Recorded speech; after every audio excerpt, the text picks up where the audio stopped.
Hi, my name is Carian and today I'll be addressing employment rights within the equine industry, where often employee rights are overlooked and issues often occur as a result, leading to mistreatment within the workplace.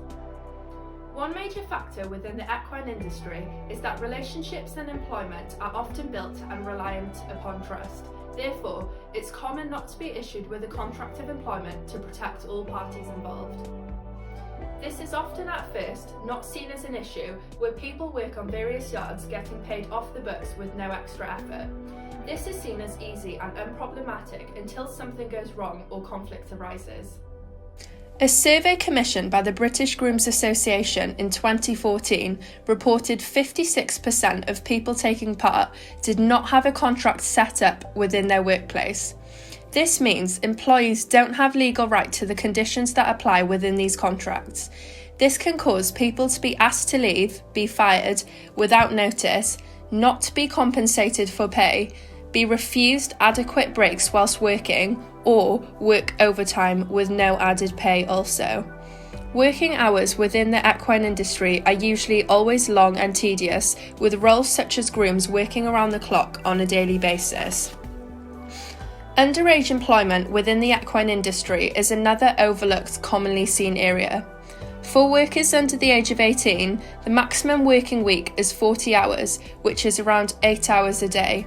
However, this is often hugely exceeded as employers, for example, on riding school yards, don't always properly treat staff, especially young workers, who are often seen to be used in order to get the tedious yard duties done, barely being paid minimum wage.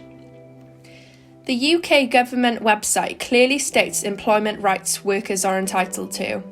These are right to national minimum wage, protection against unlawful deductions from wage, minimum level of holiday pay, minimum length of rest breaks, not working over 48 hours a week, and an option to opt out of this if they choose, protection against discrimination and whistleblowing, and not to be treated unfairly if working part-time, all of which are taken advantage of by employers within the equine industry on a daily basis. People need to be better educated on these rights and ask for contracts in place in order to protect them. This links to health and safeguarding within the equine industry, which are designed to protect children and young people from harm in the workplace. Often, this is again hugely overlooked, where young people are put into dangerous situations, for example, with young untrained horses, where no safety measures are put in place.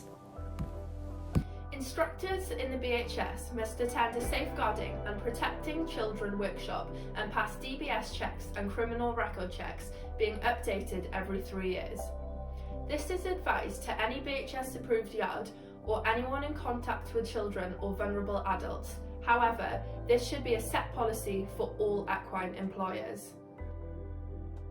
A contractarian would agree with this, as they believe in morality based on agreement, where contracts are created for legally binding obligations.